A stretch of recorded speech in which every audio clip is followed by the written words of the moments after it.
This generation won't die till all of this occurs. When Jesus was talking about the end times, the second coming, and their signs, he prophesied, "Truly I say to you, this generation will not pass away until all these things have taken place." Now, some take this to mean that at least one of the disciples, or at least one person from the youngest generation alive at the time Jesus gave the prophecy, must be alive during the second coming. And since it's been a while since then, it must be a false prophecy, making Jesus a false prophet.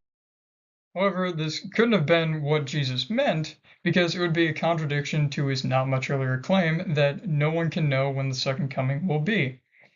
See, if that's what he meant by the prophecy, then everyone would know the second coming would occur within 100 years. Also, the earliest church fathers didn't believe that's what the prophecy meant, because Christianity would have then just died right there and then, like all the other messianic movements of the time.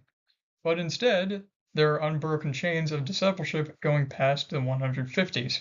For example, the Apostle John discipled Polycarp, who discipled Irenaeus, who died around AD 200, and talked about the unbroken chains of discipleship.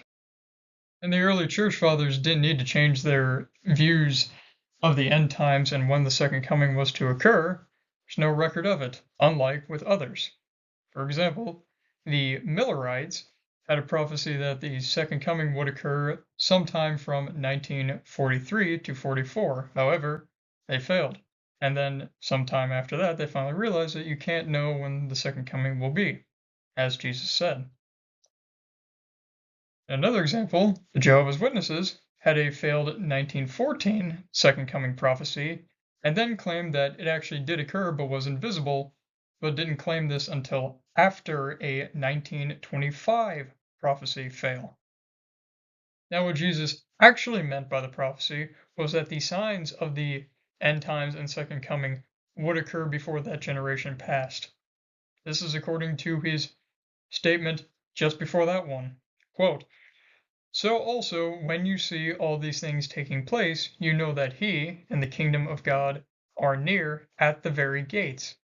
So actually, this prophecy proves Jesus to be a true prophet, because all of these signs occurred by AD 70, when Emperor Titus's army, which is the abomination of desolation according to Luke, surrounded the temple and destroyed it and Jerusalem.